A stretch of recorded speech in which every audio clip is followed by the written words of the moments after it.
மோர் குழம்பு சூப்பராக ரெடி ஆயிடுச்சுங்க. இந்த மாதிரி மோர் குழம்பு செய்கிறது எப்படி செய்யணும்னு பார்க்கலாம் வாங்க.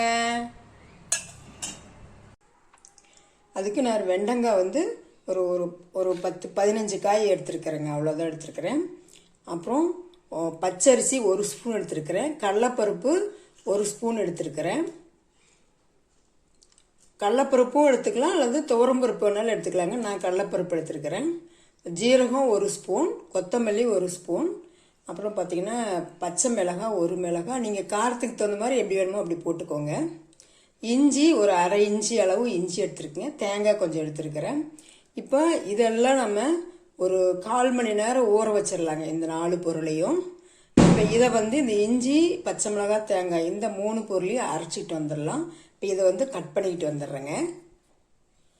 இதை இந்த கொத்தமல்லி, ஜீரகம், அப்புறம் கொஞ்சம் கடலைப்பருப்பு, 1 ஸ்பூன் அரிசி போட்டேன் இல்லைங்களா. இப்போ இந்த 4ஐயும் நம்ம ஊற வைக்கும்போது ஒரு கழுவிட்டு அதுக்கப்புறம் ஊற வைக்கணும். ஏன்னா இந்த தண்ணியோட சேர்த்து தான் நம்ம அரைக்க போகிறோம். இப்போ இதையும் எல்லாம் அரைச்சிட்டு வந்துடலாங்க. இந்த தேங்காய், இஞ்சி, மிளகாலாம் அரைச்சிட்டு வந்துடலாங்க. இந்த தண்ணியோடவே ஊற்றிக்கலாங்க. இதெல்லாம் ஒன்றாவே அரைச்சிக்கலாம்.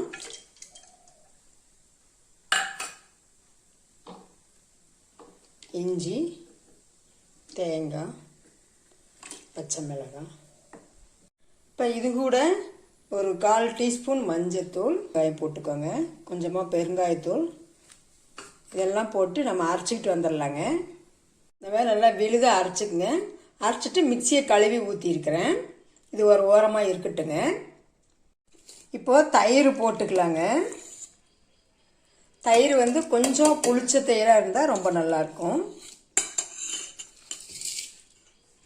ஒரு 100 கிராம் இருக்கும் தயிர் போட்டிருக்கிறேன். நான் இது 1/2 லிட்டர் தயிர் போட்டேங்க.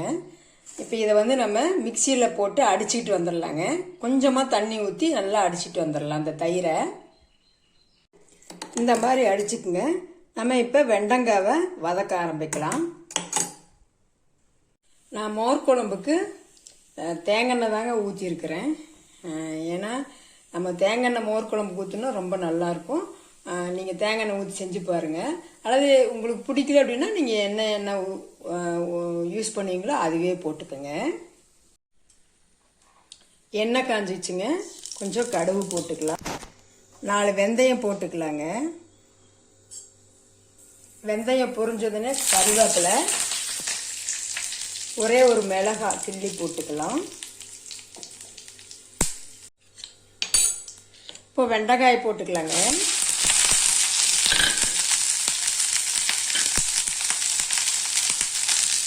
வெண்டைக்காய் போட்டு நல்லா வதக்கிக்கலாங்க. இதுலேயே பாதி வேக்காடு வந்துடணும், அந்த அளவுக்கு வதக்கலாம்.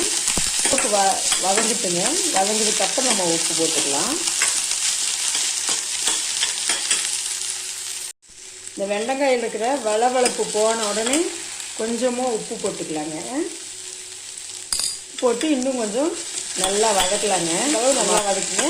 நீங்கள் எண்ணெய் ஊற்றும்போது ஒரு 2 ஸ்பூன் ஊற்றுங்க. தேங்காய் எண்ணெய் போட்டால் நல்லாயிருக்கும் மோர் குழம்புக்கு.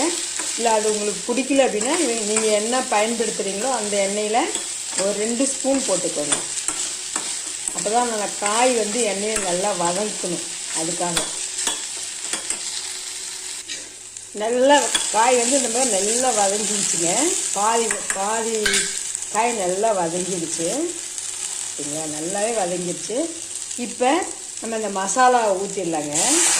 2 நிமிஷம் நல்லா பச்சை வாசனை போகிற வரை நல்லா கொதிக்கிட்டுங்க. இதுக்கெல்லாம் ஒரு 2 டைம் நல்லா கிளறி விடுங்க. ஏன்னா நம்ம பருப்பு அரிசியெல்லாம் போட்டு அரைச்சிருக்கோம் இல்லைங்களா, அது கொஞ்சம் கெட்டியாகும். இது நல்லா வெந்துருச்சுங்க. வெண்டைக்காவும் வெந்துருச்சு. இதுவும் இந்த மசாலாவெல்லாம் பச்சை வாசனை போயிடுச்சு. ஒரு 2-3 நிமிஷம் அப்படியே விட்டுட்டேன். இப்போ வந்து நம்ம அடுப்பு வந்து ஸ்லோ பண்ணிக்கோங்க. ஸ்லோ பண்ணிவிட்டு இந்த தயிர் அரைச்சி வச்சுருந்தோம் இல்லைங்களா, அதை வந்து ஊற்றிக்கலாங்க.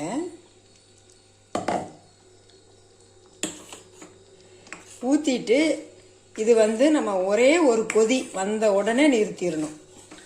நமக்கு அவ்வளோதாங்க. ஒரே ஒரு கொதி வந்தோடனே நிறுத்திடணுங்க. ஏன்னா ரொம்ப திரிஞ்சு போயிடும். அதுக்காக தான்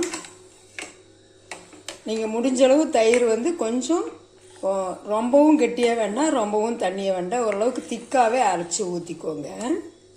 நான் இந்த மோர் குழம்ப சட்னியோடு வச்சு புதினா சட்னியோட வச்சு சாப்பிட்றேங்க. வாங்க சாப்பிட்லாம். நான் எப்படி சொன்னனோ அதை ஃபாலோ பண்ணி நீங்கள் செஞ்சு பார்த்துட்டு எப்படி இருக்குன்னு கமெண்ட் பண்ணுங்கள், ஷேர் பண்ணுங்கள், லைக் பண்ணுங்கள், சப்ஸ்கிரைப் பண்ணுங்கள். தேங்க்யூ.